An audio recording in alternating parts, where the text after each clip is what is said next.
So I'll test as much as I can. And I've got a bunch of local testers, and I'm even going to do a closed beta on Steam as well, Mhm. which enables you to get a few more people to test your game. But almost certainly there'll be more bugs that we don't find, Mhm. and and I'm hoping that they're more of the hilarious type than the game breaking Mhm. Mhm. Mhm. type. I think the most important thing for a CRPG, at least from my perspective, is as what the player intends to do should be what happens. Mm, If there is an action that, like, let's example that was in the demo I played at Avcon, climbing up on top of ledges and stuff like mm, that. It was really awkward at the time, mm. Yes. and that is obviously like you want someone to be able to easily climb onto these ledges. You want someone when they click to go up there, that is where they're going to go.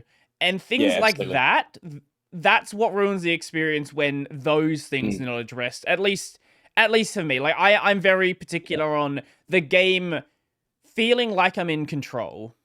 Yeah, yeah. I think like that sort of falls into the area of kind of UI design, like Mhm. of just getting your game controls and your game UI to work perfectly in harmony. And I think that's probably the most important thing to get right. Mhm. It's just your core game loop. If your core game loop is got, anything stopping it from being a fun experience, then you need to get back to work on that. Um, and you're right, standing on rocks, and no, I haven't fixed that yet. But it was something that it the design, because it's a 2D game and you've Mhm. basically got rocks that are elevated into kind of a third dimension. Mhm. The grid has to sort of remain at floor level Mhm. in order to not have hexes covering up other hexes when they're elevated, Mhm. because that means that you get hexes that are blocked off. Mhm.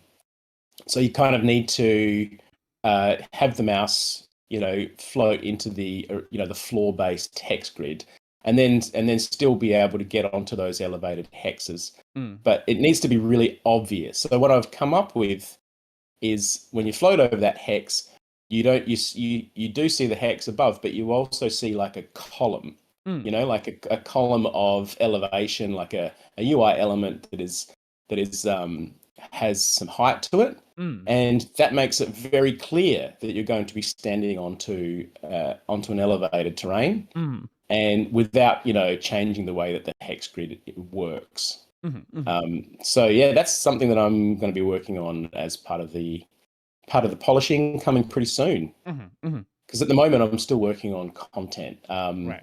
You know, I'm doing level designs. I've almost finished Act 2 of 3 acts. Mhm. So I'm up to about 25 hours of gameplay at the moment, with about 10 to go. and and the third act is the most epic. So it has the biggest bosses, the biggest dinosaurs, the biggest fights, the biggest magic, Mhm. and just it's very dramatic, and um, so that's going to be fun to make. Mhm. Mhm. But at the end of that, there'll just be this process of testing all the levels, all the quests, and testing all that UI that we just talked about, making sure it's really smooth. Mhm. Um, but I am happy that I can take the game to a place like Avcon, Mhm. and for 2 days people can play this game, and generally have an experience where they can get to the end of a 30-minute play, Mhm. and they've either won or lost the fight. Hopefully they've won it, but it's playable. Mhm. Like, this is cool, and people generally turn to me with a smile and say that's really fun. That's a Mhm. cool game, and I like that. That means that I think that it's going to do well. Mhm. Mhm. Well, at the very least, you're going in the right direction, right? It's Yeah. like I I know that people like this. I know people are vibing with this. It's just a Mhm. matter of making sure that people know about it when it does actually go on sale. Oh yeah, absolutely.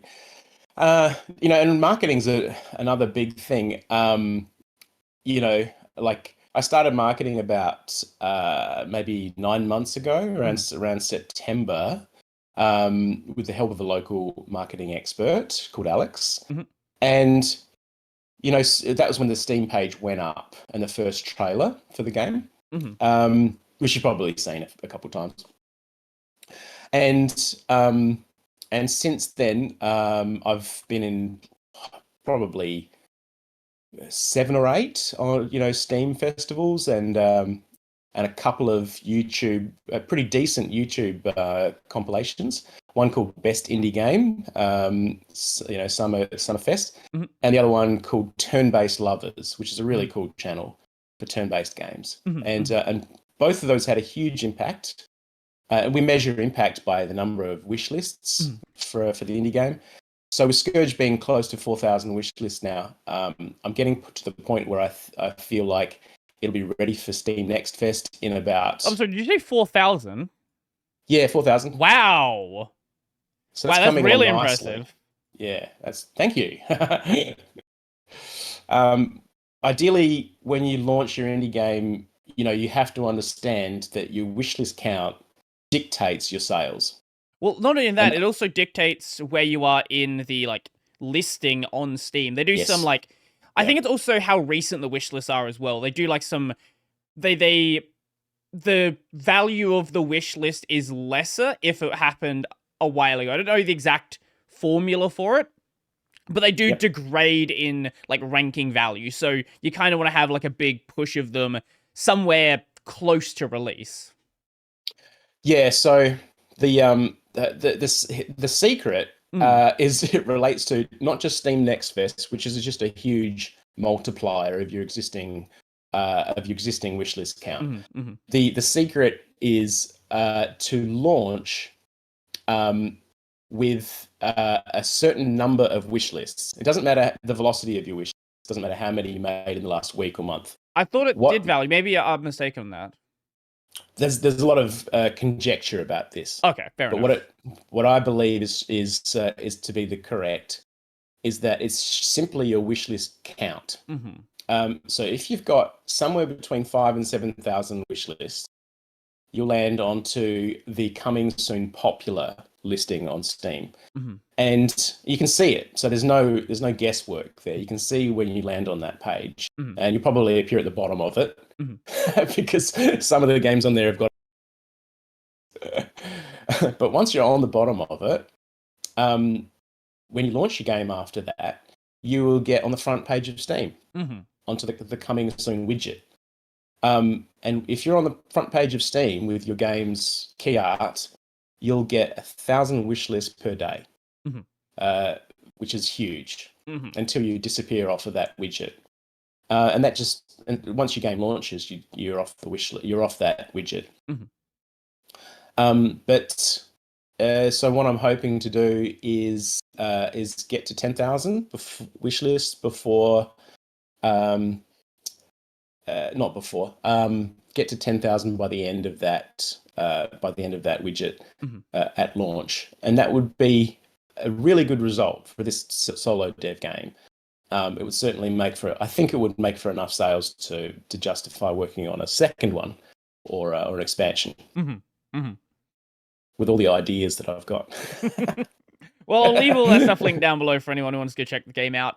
I've had the trailer playing a number of times throughout this, and I just played the clip that was shown in the Turn-Based Lovers video. So go check if you like CRPGs, absolutely go check it out. It was UI wise, I said there's some polish there that still needs to be done, but the core game, I do really like what is there. It's just obviously the rest of the content you want to get done, and then ensuring that everything feels good and feels polished. I think one of the other areas that I certainly struggled with was sort of, maybe it's because of where the game sort of dumped me into, because it wasn't the start of the game, but correct, understanding what the abilities I had were. But I would imagine that's probably, as you develop them, probably makes more sense, when you actually start from the start.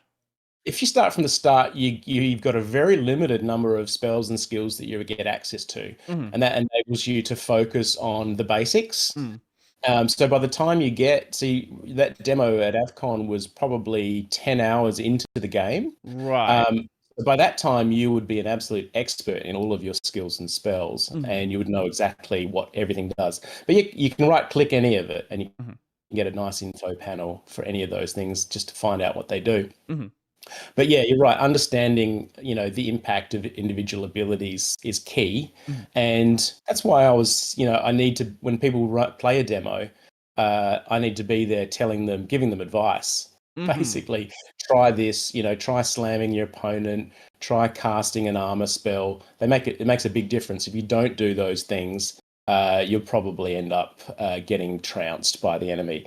Um, so you're right. There's a learning curve, but there typically is with this type of game, and Mhm. so there's a tutorial at the start where it just runs you through how everything works, and then as you train your characters, you'll learn a lot more because you'll be analyzing each of your skills and spells first. Mhm.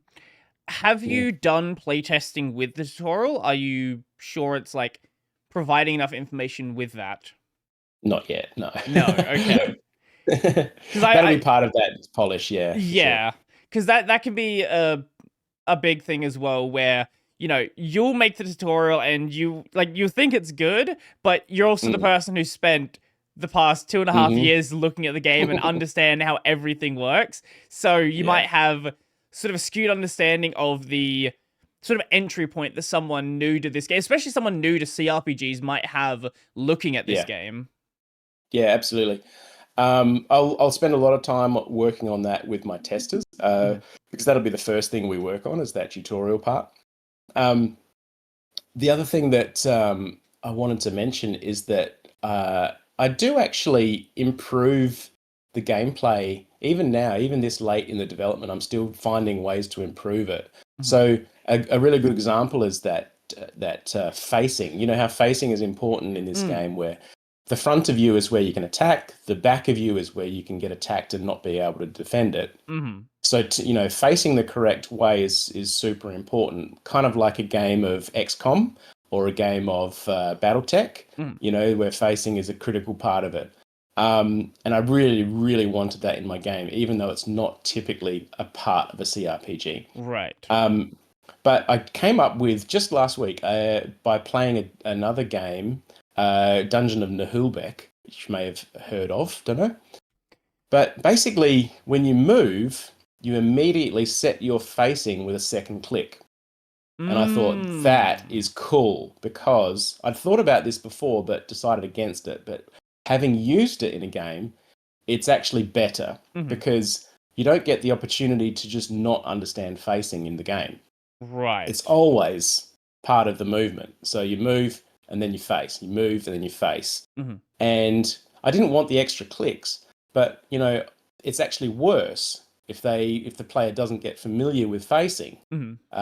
and using it whenever they move, Mhm. because they're always going to get flanked and lose.